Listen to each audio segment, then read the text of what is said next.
welcome back to another episode of Beyond the Product. Today we are discussing episode three, or we're on episode three. Lessons learned The hard way. the hard way. Yes, that's no doubt. So I hope to share a little bit about the challenges that we faced early on. The Yes. I'm gonna call them the unexpected challenges because there was a very simple mindset of, hey, we're gonna build it, people will buy it, we're gonna ship it, and We're then there's done. profit at the end, and everybody's happy. Hopefully. We go buy ice cream. But there was a lot more to it than that, and we learned the hard way. We may have cried once or twice, but we got through A it. few times. And before, so let's go ahead and share that experience with them. And the first struggle I want to start off with, I think the one that hit us the hardest, was shipping. Shipping. So Definitely a common problem amongst small business owners. It's comes down to shipping. right, it's such a simple. I mean, we get packages in the mail every day, and it's like, man, This shipping is can't be easy. hard, right? You put it in a box, you wrap some tape around it, Put a label you on. put a label on it, and it And shows up there it to goes. someone's house, and everyone is happy. But boy, oh boy, did we learn the hard way. And the first thing we started doing, I would back in the day, was the USPS boxes, Flat rate boxes, baby. Yeah. free, didn't cost you $1. And you'd They order them didn't. things. We'd order 35 And at it a was time. very expected rates. Flat rate. Very flat rate fees. Everything worked out great. Um, but right away, Not right away, but we did it for about almost a year with like the collapsible fire pits. We could ship a collapsible fire pit that was 50 pounds in a game board flat rate box from right, USPS. because USPS had 70 pounds. You could ship up to 70 pounds. 70 pounds, 75 pounds. So we would make a wooden crate. So we would make a crate. Mm-hmm. We would go buy, we would buy the number 3 or the number 4 pallet pine. Yeah, the messed up, Yeah, imperfect. the imperfect 1x4s. Cut them. We would crate up the fire pits, and it would slide perfectly into the game board box. And there was a flat rate on that as long as it was up to 70 pounds, and we were in business. Yeah, we could ship it for like less than 20 bucks. It was Right. amazing. Rocket stoves, you could put two of those bigger boxes together, and stuff it with a bunch of paper, and it would go. But then we did start having problems with those. They would fall off the conveyors. Yeah. They would bust out the sides. We had a couple incidents where the customer got the box with Just the box. no rocket stove inside. So It's a bummer. so there are rocket stoves and there are collapsible fire pits out there in a USPS warehouse somewhere that I don't think they're there. I think somebody just wanted to enjoy it at their own house. maybe they did. You never Not know. sure. But it was So definitely a challenge. so that was one of the struggles. Is like, okay, these boxes aren't working. We need to get better at these boxes, and then that's when we made the leap into Uline. Yes. We actually changed some design of some of our products to fit very specifically the Uline boxes, Yep. because Uline, they're kind of limited on their boxes and their box sizes, and exactly what you can pick. And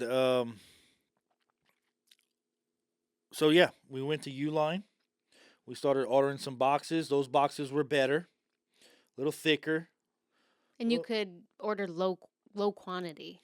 So right. you weren't obligated to buy 500 or 1,000 pieces, which helped us as a small business because boxes are a huge expense. Yeah, definitely a huge expense. Well, and then so now we're getting our boxes better. Well, now we're trying to get the rates better, and then that's you had found pirate ship. Yeah, pirate ship. I mean, a lot of people still use it Yeah, today. but we start using pirate ship. We start things are getting better, Yeah, we right? started now shipping with UPS then at that point. Yep. We moved to UPS, but this is all with. I mean, this is a year and Yeah. longer. I mean, the struggle of just like the shipping department was a whole other part of the business. It's great. Like the shipping department is great. Okay, like you ship 10 rocket stoves a week. It's very manageable the way we were doing it. The Yep. old, like the old way we were doing it. But one as things started getting busier, um, we needed a different system, no Yeah. doubt. And our rocket stove design wasn't great for the boxes we were buying, so we had to make them out of wood. We had to put them in wood crates and screw the rocket stoves down. And then that's when we added 8 pounds to the actual rocket stove. So that's when we decided to change our rocket stove to the collapsible base only model, which we sell today. Right. And it was a lot of these decisions on this was all based Based off on of packet. shipping. Yeah, Yep. based off of packaging and shipping. Um, how can we make it? Just trying to make those improvements as we went.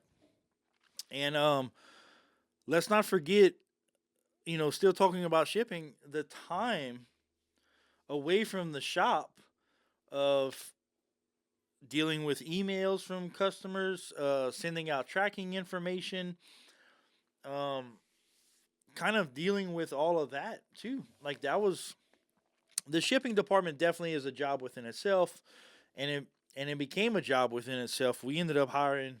We had to hire someone full time Yep. because we did not have the time to build rocket stoves, do the work we needed to do in the shop, and take care of all of the shipping.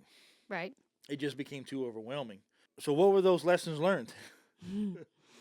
That when you're shipping repeatable things, the same items every day, it's easy just to hire, not necessarily easy, but you hire someone on so they can just package everything. Even if you have to write, like we wrote little notes in all the packages, at least you could come through and put labels and notes in all the packages, and that job was done and it went a lot quicker.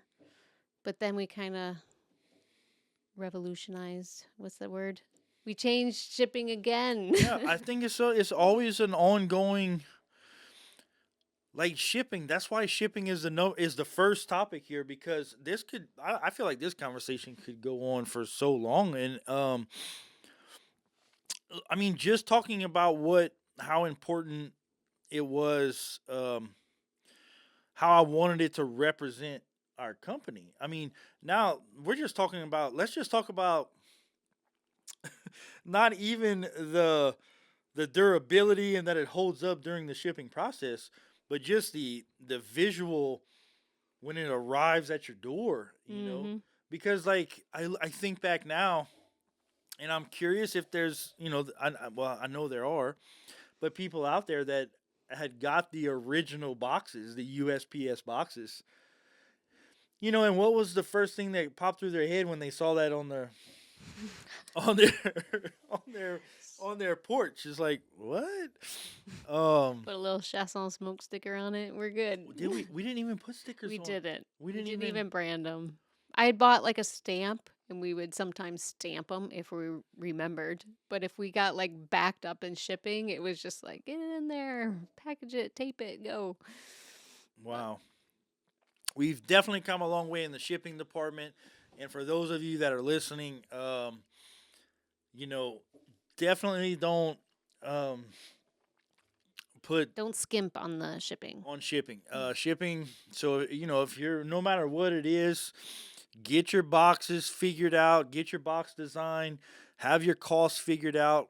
Um, we lost money, no doubt, and a lot of the money we lost was the time it took to get something packaged, Mm-hmm. and then what did it look like when it was done? Right. I mean, bubble wrap and tape. I mean, that No, works, yeah, that wasn't. That but didn't last long. That wasn't gonna fly for us. no, but we wanted it to represent ourselves or to represent the business when it got to people, and that is one of them was making the packages look good, Mm-hmm. and that's I like where we're at now. Yep. There's some improvements that can be made, but We were cutting lots of foam to fit the 4-inch rocket stoves. I'm sure a lot of you have gotten a 4-inch rocket stove, had foam in there that we cut out by hand. And now we have a company that die cut our cardboard to where the rocket stove just fits in perfect and everything just sets in there. It's a much quicker process. So we've even improved it in the last 6 months, our shipping yeah. on those. And another one is gonna be I don't know if it's gonna be branded boxes Yep. because now we put stickers. We're always improving on Yeah. our shipping process, and we always will be. I think there's always something we're going to want to make better. Yeah. But it's definitely, we have less damaged stoves for Oh, sure. absolutely. we Absolutely. rarely get a damaged item, considering our items weigh as heavy as they are. I mean, 30 plus pounds. Yeah. I mean, it for still everything. happens, but living at work.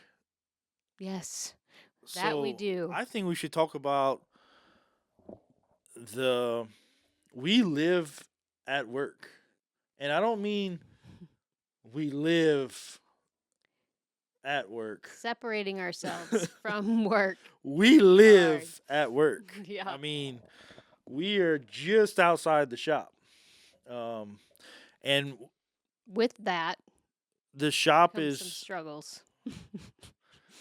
well. I mean, every day, Mm-hmm. every day we are Chiasson Smoke every day of the week, 24 hours a day, 7 days a week. That we are. I mean, it is. You don't step away from it. On the weekend, the kids get off of school at Chiasson Smoke. They get on the school bus at Chiasson Smoke. We On the eat weekend, at Chiasson Smoke. We on the cook week, at Chiasson Smoke. yeah, On it the is. weekend, we what? We're at Chiasson Smoke. At Chiasson Smoke.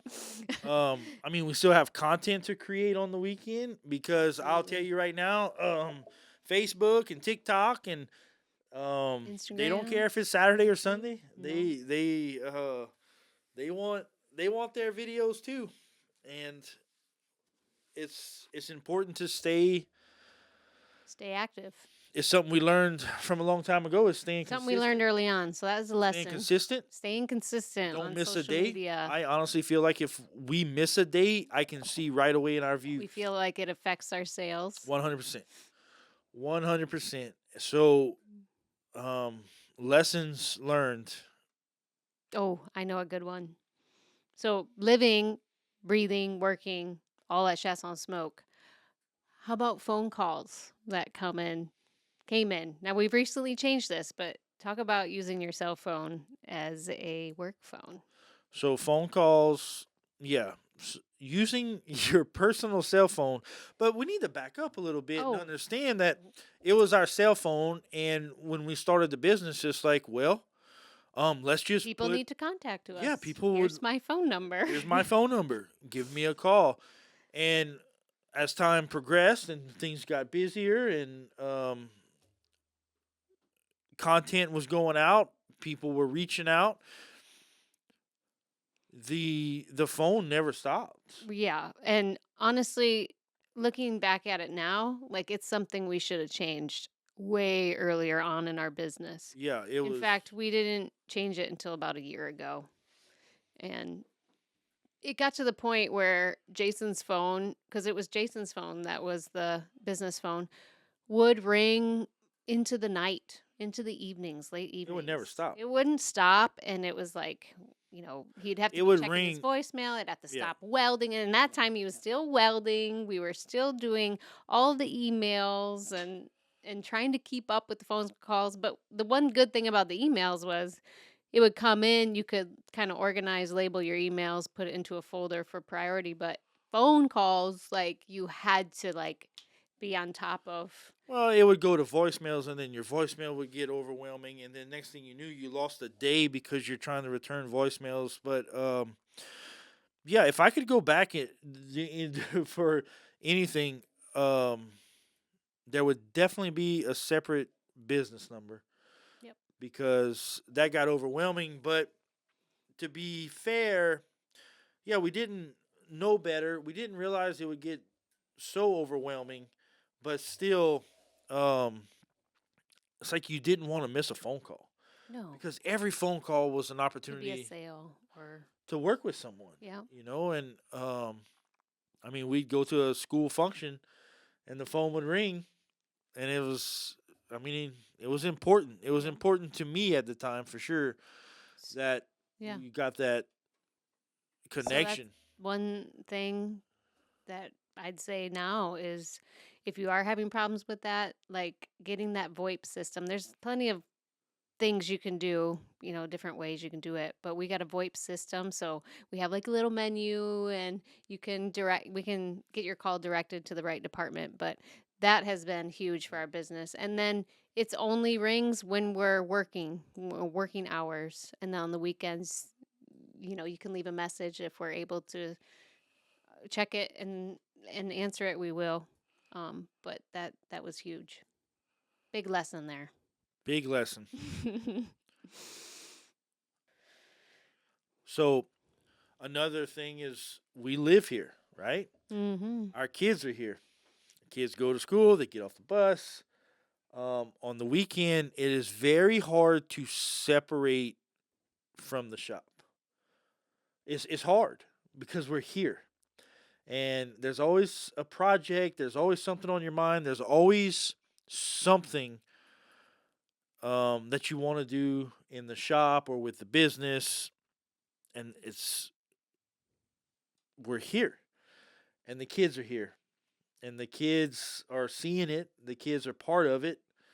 Um, It's just learning how to separate work life balance, which is but we near haven't learned it. impossible. We haven't learned it. We're still working on it. I think it'll come, but It's one of those things you just have to do, right? Because yeah. we're so because I mean, Miranda, we're in the shop. We're in the shop. We're working in the shop. Um, Yeah, keep in mind we had babies. I had a baby on my hip for the beginnings of this company. bruh, Nap times were critical for me to get a lot of work done. Late nights was huge amount of work was being put in late night because okay, the baby is sleeping. Like I know this baby will sleep for 6 hours straight or 8 hours straight and now some time to really get some serious work done. And it was exhausting. It was very right. exhausting. Working at home, having kids at home, being stay at home but working from home. Um, can be a lot of work and very tiring. Well, that's And the burning out is a huge thing we learned, which we'll get in later about hiring employees to help take the workload off of us. well lessons learned. Uh, but we're still going through it. Is raising the Yeah, we kids. still have the Like the kids. kids are. We didn't get rid of the kids. They're still here. They're older now. It's a little bit more manageable, Yeah. but still can Right. be very demanding. Evenings Right. and work. And this goes back to the phones too. Now we don't have the phones ringing into the evenings, and we're really trying to separate that. So Right. Well, then that's a big thing. even I mean, describe a day at Chiasson Smoke. When Kids. though? Yeah. When. Um. Because the days have changed since a few Yeah. years ago. So But I'd say a typical day once the older kids were in school. So you used to have Austin on your you'd carry him in and then bundle him up. He would nap there. Then once Clay was born, Austin and Brooklyn were old enough to go to school now, so they'd get on the bus. you got your timeline wrong, honey. How? They're 2 years apart. They were both home for the I longest know they were both home, but they both get on the bus now. So are we talking about now, or are we talking Okay, about the first couple right. That's years? what I'm saying. There's So a big first, difference let's than talk about the now. first couple years. Let's talk about Okay. COVID. Nobody's going to school. Brooklyn was at home Yeah. with the um COVID happened. We have a 2-year-old boy, and Brooklyn's at school. our oldest daughter. Our oldest daughter is at school. Right, but they take him out of school, Right. so we have to do at home Mm-hmm. um Oh yeah, yeah. Virtual. Sorry, virtual. COVID happened. Yes. See, Whew. Oh, you forgot all Wow. about that. It's not that I forgot about it, but now it brings back the chaos of running a Right. business from home and virtual school Because you were trying to do learning virtual. with a kindergartner. We were running the shop. And I mean, at this point, it's kind of social media was just like starting to We were happen. starting to take it serious. Yep. But it was starting to happen. Like, Yeah, it was it was. becoming part of your business for sure. We learned that Right. it was needed to be part of our And business. we had committed to 3 to 4 videos a day. Like this is there was no negotiation. This was almost like when you had this has to be done. It's kind of like turning the lights off at the end of the day. You turn the lights off at the end of the day. We make content every day, and so we had that constantly making the content.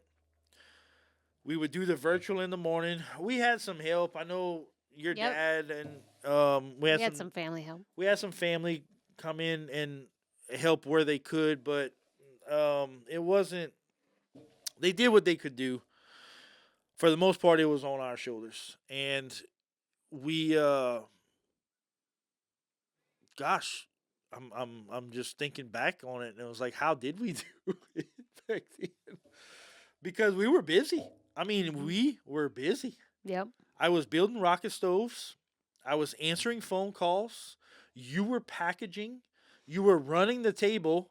I would load the table. Sometimes you would load the table. Yeah, I was gonna say Um, Cutting parts out. cleaning parts, And I was making all the parts. So I was making all the parts. I was cleaning the parts, making the parts. bending parts. I know. We had to get through it because we didn't know any other way. We just had to Right. hustle because things were happening, and Right. then we'll talk about hiring employees to help us get to. Well, we had to. We started getting organized, right? Like that was one of the first things I remember people just kind of like there needs to be organization, and that was like kind of like those first steps, those first lessons. Everything is just chaos and it's nonstop. You and I are in that shop. We put the kids to bed. We eat dinner. We put the kids to bed. Then we're back in the shop. Oh yeah.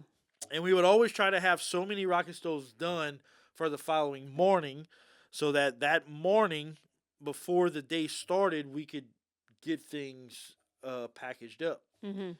And that's just how we did it. And within that time frame we were making content. And the way I made content then, and I still do now, but not as much, was just putting the camera on the tripod. Right. That was it. And then I Little could time stay up. lapse here and there. Yeah. Well, another little thing people didn't know about, should I even say that? But I don't know what you're about to say. well, we were drinking. Like I was a drinker, Oh yeah. Yeah. and there's a part of me, man. drinking, drinking gave me energy or something. I don't know what it was. It because I drink. I mean, I could stay up till 1, 2 o'clock in the morning Right. editing videos. I mean, Miranda, I remember we would be in the shop till midnight, 1 o'clock, and don't act like you didn't have a sip either. When I was not nursing my children, Right. I was You're right about definitely that. having a few drinks. Yeah, no, it's true. We did. We stayed up late. We 7 work days a and week. hustle and Right. and then go to bed and wake up and do it all over again for 7 days a week. 7 days a Let me week. tell you, the weekends were not casual. No. And Put when your feet Christmas- up and relax. That did not I happen. think, man, I hope we don't. People are gonna hear this story and be like, "I am never starting a business." Like, this is just The lesson we want to share we're is trying to explain, it like, gets better. It's hard, but it gets Or- better if you yeah, can. maybe you could do it better than us. Lessons learned here. That's why we're talking about these things. Yeah. Well, Because it's possible. It's just a lot of work. but I was drinking. I could stay up till. I mean, it was nothing for me. I don't know why it was, but I could stay up till 1 or 2 o'clock in the morning editing videos, and short form video When TikTok had the short form video, that changed it because I had always thought of YouTube videos and how do we I just wasn't a YouTube video guy. I just wasn't a long form video guy. I didn't understand it. I didn't know how to do it. Short form changed that because I could edit videos and make a 15-second video, and I could do that 3 or 4 times a day and push out products and push out the story and share what we were trying to do. Yeah, we were just being real, showing what we were doing in the shop, Right. making products, trying to actually design products in the midst of all this, trying to create new things we can advertise or market because we were getting a social media, well, we say we were getting a social media presence. We'd get, few thousand views on a Hey. video and it was like, and then we'd make a sale. And then so those late nights that we were in the shop, late into the night, we would do TikTok live. And we realized that was important because TikTok Live then was pumping out the lives. They wanted to have people watch the Yeah, lives. we And we always started selling the rocket stoves during our TikTok Live. So for us, it was like, man, if we can go live every night, we'll sell like 5 or 6 of these things. And we did. So that got exhausting, but that got exhausting. That we, did. But we we would do it. It was part of the routine. We would do this, and it's like, okay, let's do a live. kind of like our QVC Yeah, late and night edition. We would do the Selling live. rocket stoves. We would do the live in the shop. Um, Yeah. I mean, that was And we created a little community. There were other welding shops that or other husband wife teens that were doing the same thing, and we'd talk with them or we'd get on live with them and yeah. just be like, So "Hey, we're there. doing it too. We're Finally, trying." after all of that talk, there's a lesson learned that's positive. Go live every now and then and show everyone what you're doing, and it will create sales for us. So that's a good lesson right there. Repetitive. Repetitive. October, November, December. That was hustle time Boy, oh boy. because that was holidays. Those were the holiday shopping. closest.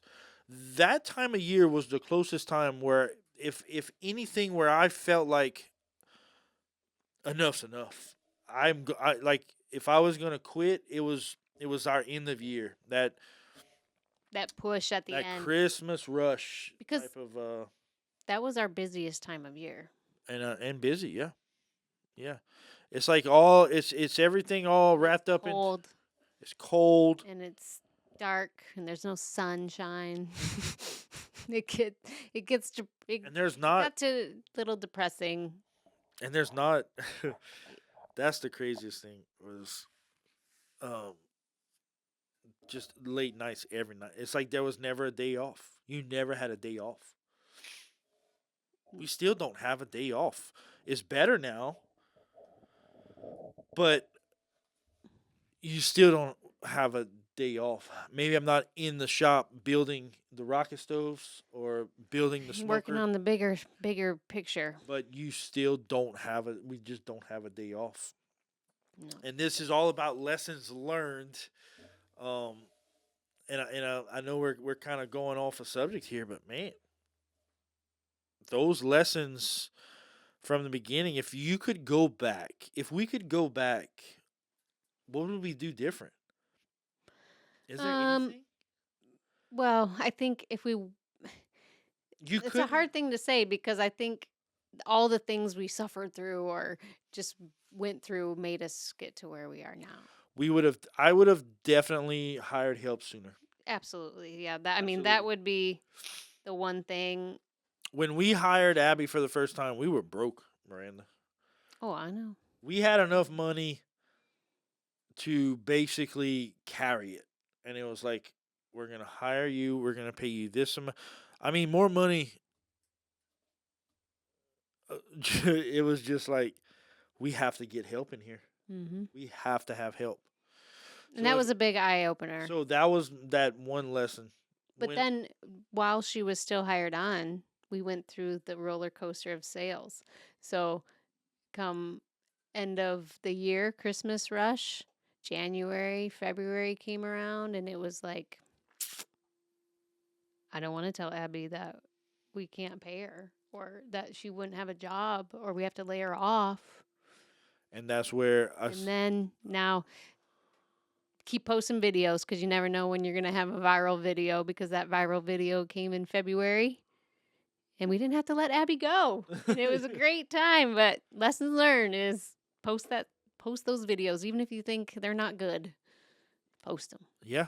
Well, and it was just not. It was continue to make content, making content, and that's where, you know, think of a guy that runs a fab shop that's been in business for 20 years.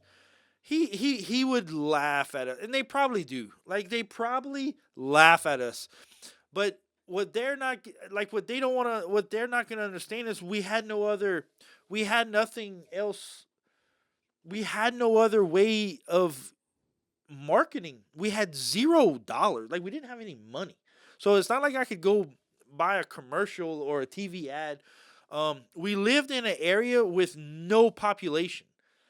Like if there was gonna be any type of handrail jobs or anything else like that, they either had a handrail already or um, they were very few and far between. Yeah. And social media, if I could going back, social media is what made it. Social media is what made it, and it was because we made a decision and we took it so serious. I think, I think that leads into the next struggle is Customer service. customer service. When we started the shop, it's like I wanted, when you think of the why, what would get us really excited was like when people would come over and we would smoke brisket or we would do some ribs, but it was like a gathering. We'd do something around the fire, and it like felt really good. It's like building this stuff in the shop, people enjoying it. We're gonna sell this to people. Like people need to experience this. People need to buy a fire pit, and they need to get their friends and family together around that fire pit. And um, it was really exciting, right? Mhm. And it's like, let's do this. And then the customer service comes in because now we're not in the shop building it. Now we're on our phones a lot. And emails. Now we're checking emails all the time. Hmm. And it's not just checking emails, it's responding to emails. Right.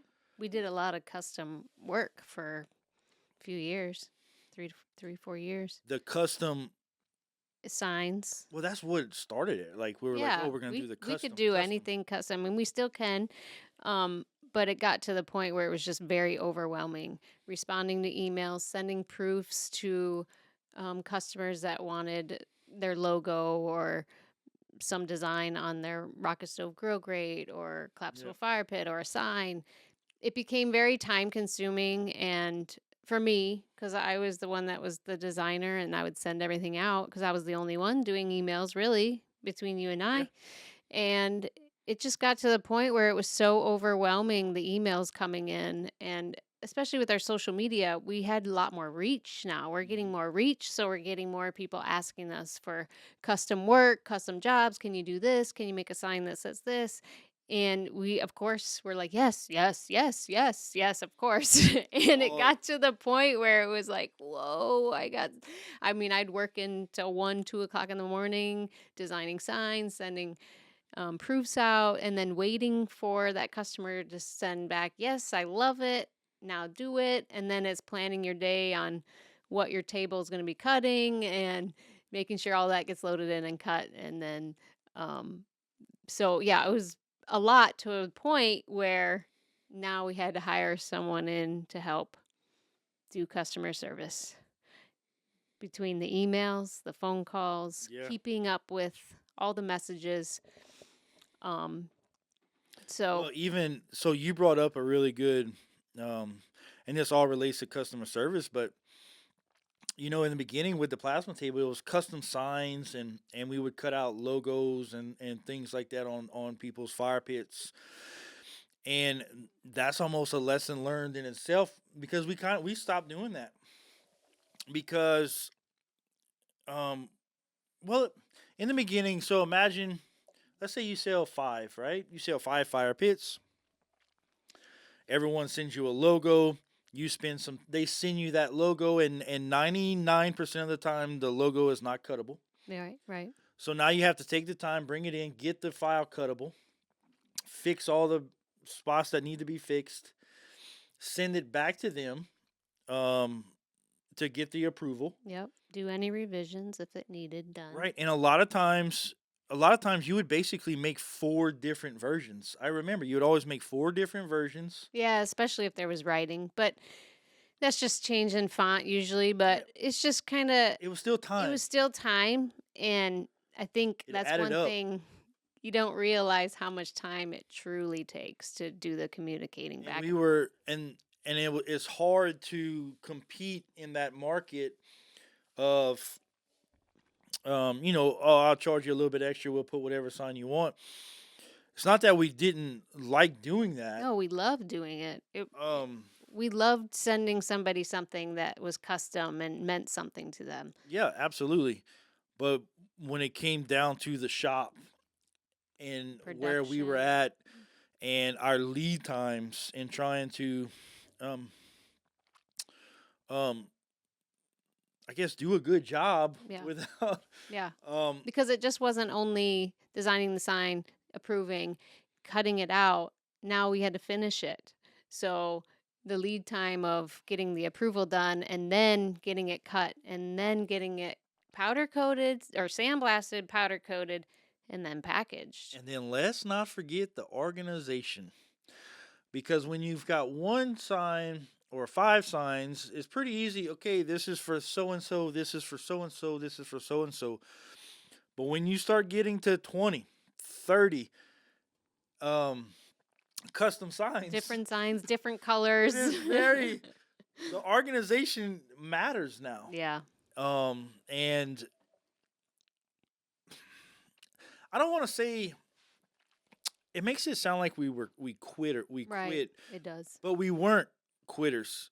We made a decision, I think, that benefited the shop, the atmosphere, made things flow a lot better, which just made customer service better. Which this is what we're talking about right now, customer service. And people would call. We would still take on some custom signs, but we would all.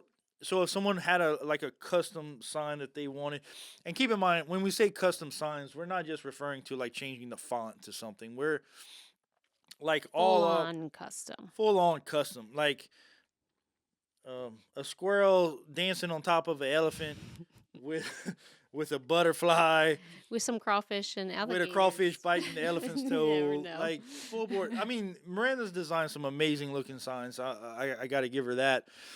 But they were willing to pay the design fees and um, get into that type of stuff. Something we maybe get back into, getting back on the customer service roller Easy to coaster. get I sidetracked know, into our but it was roller coaster.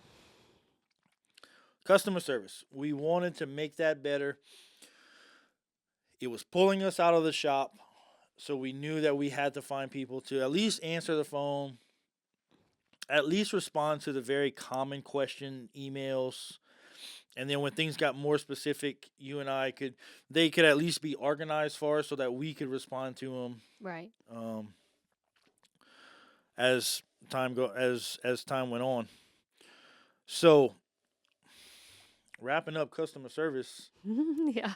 like So, one thing I want to make a yeah, point about the customer service. So, one thing that we did when we started getting repetitive emails about how do you do this? How do you do that? Or we made sure we answered the question in the listing if we could. That way we could refer them back to check the listing. I think it's in the listing, or they were able to get their answer right away when they looked at the listing. And I think that's important to also cut back on the emails coming in. If you're getting a question that is asked all the time, if you make it clear in your listing, you may not get that overload of emails. So we learned that. right, We're still learning that. But it's something that will help the customer service and the emails coming in. It definitely helps. absolutely. Well, having as much information I mean, I guess to sum Available it to up, the customer. Yeah. yeah, on the website or wherever they can do it, because you don't realize, like not putting a dimension of your fire pit on your website would Right. generate A lot of emails coming 35 in. emails of, hey, what's the dimension of your. Yeah. What material is this out of? So descriptions start becoming important, and then we got better because we've been doing it, so we know what the questions usually are. So we're like, Yeah. okay, they're gonna And want we to know them. still need work in that department. We got so many videos, and our listings need to have some videos, but we're still we're still always going to be working on that, but it's just something with the word descriptions that help too. Right.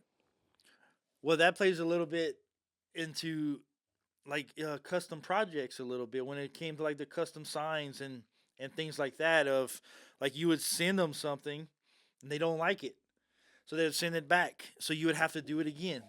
And they're like, no, could we do this or could we do that? And then you come back, do this, do that. Mhm.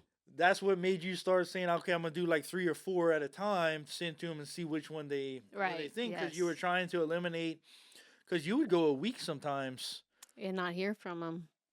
Strange. But not hear from them. Yeah, it's just custom projects have strict guidelines Mhm. and they can eat up time.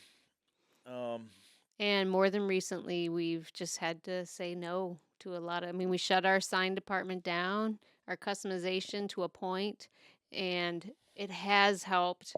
Even though we want to offer it, and we will probably offer it in the future, but we really had to get our production of our products down in the fabrication shop to where it was just built and simple, and we weren't being held up by waiting on somebody for a right. design. We can't cut it out yet Yeah. because we're just waiting for this person to say yes to the design. We're still waiting, and it's like, okay, just cut it. Laying out, even Just cut laying out out. the sheet, and then they email about 10 minutes later and say, all right, I love it. And you're like, So now you have to throw oh, another yeah. sheet on But to cut the one out or something like that. we Yeah. didn't want to stop it, but really and truly, it was for the better of where our business is and was at that time. Well, speaking of the shipping, speaking of the customer service, speaking of building the product, speaking of powder coating the product, speaking of all of this, it was time.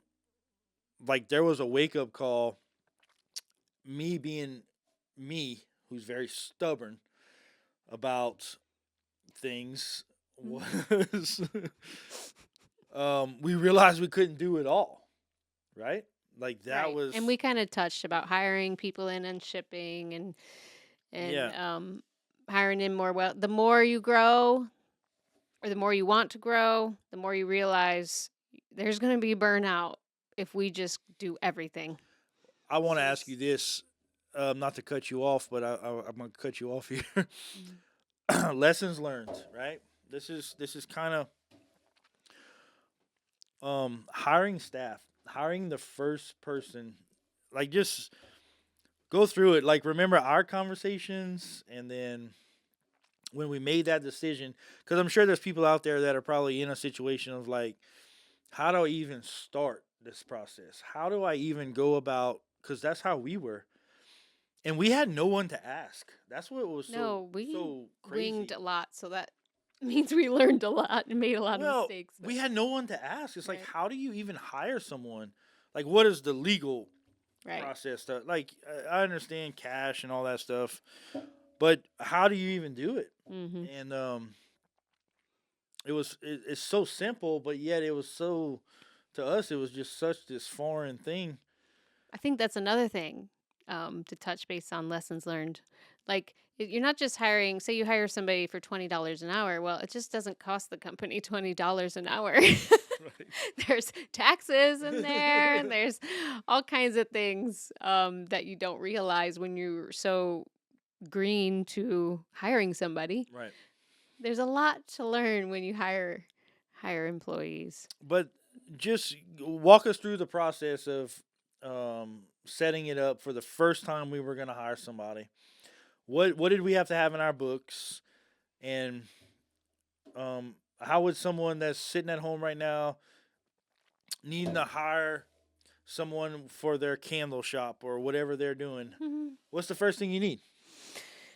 Well, you need all their information. Oh no, we have QuickBooks. We've been using QuickBooks for the past for since we've been in business.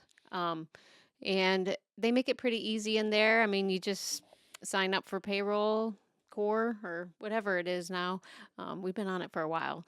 And it basically tells you everything you need to do. Right. You need your Form I-9 and you need all their W-2, 4 information. You get their W-4 Yep. information, and And then you send see, out I their can't W. even tell you how we do it, but But I think it was important, just like it was such a the process is easier now, but you know, and also learning that you need a employee handbook to where you kind of line out everything in that handbook to make sure, you know, you have some policies in place and you do all those things right.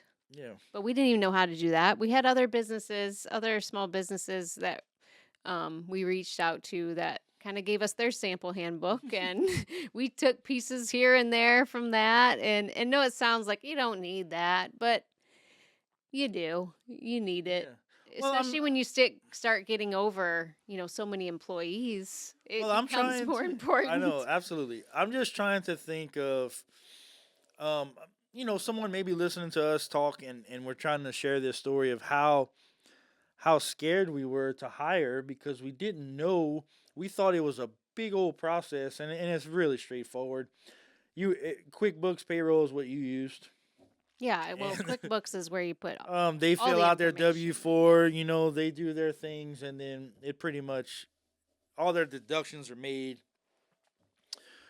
All right, so now we hire someone, Right. and it's like, all right, man, awesome, you ready? They're on board. And then what? Right away, we realized we had no systems in place. We Mm-mm. had everything. Um, everything still relied on us in a way. We had to be there. We had to show them. We had to. It was still. Um, it was better, but yet we still weren't able to really like kind of like step away to do other things so that this could be done Right. until we started learning of better ways to delegate, better ways to communicate with the team. Um, Unless you hire someone on, like if you hire someone on that is an expert in that particular thing, then yeah, it's like okay, I need this done. Like if I hire on a full fledged fabricator and I go in there and said, hey, I need a rectangle built to hang something on, there should be no questions of like, yep, no problem, I can get you a rectangle built To hang to something hang on. something on. Well, But how heavy is that thing, Jason? but now if I'm hiring someone that maybe just graduated from trade school in welding, they're a really good welder, but fabricating is you couldn't expect that from them. Hmm. So um,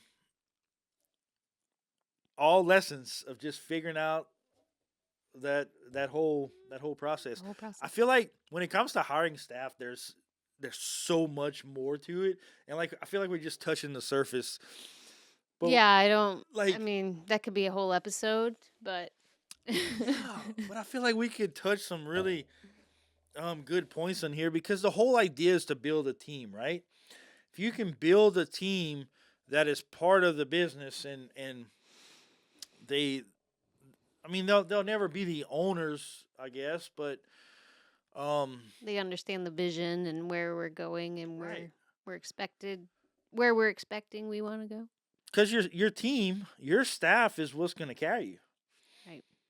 And as the owner, if you're the owner, sure, you have to recognize issues and you have to that's why I say it's such a I big know. subject Well, because now we're even thinking about getting into like okay, when this person isn't a fit for the team and you have to be able to recognize that right away and um how the wrong person can bring the team down. hmm, Like there's so many variables there. So many. it's just stressing Jason out. Just Oh, it's oh. I feel like this could just go on because there is a part um to hiring and firing and creating a team, and sometimes you have to be an asshole, but there's big picture. The goal here is to take the vision, to take the why. You know, I wanted to build fire pits and rocket stoves and smokers because it brought people together. I love what it does for people, as simple as it is. I enjoyed the fabricating side. I enjoy all of these things, and doing those things is what I'm trying to express to the team. To like, this is why we're doing this. So and so ordered a rocket stove from us, even though it's not for everybody.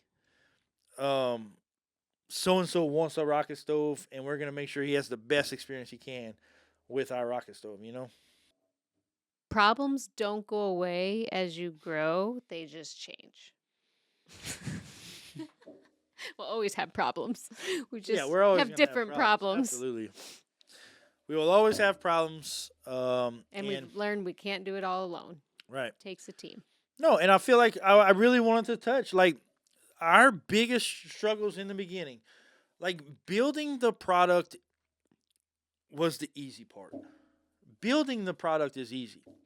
The why you started your business is the easy part. But the struggles that we faced within that we didn't think about, shipping. I mean, that was the one.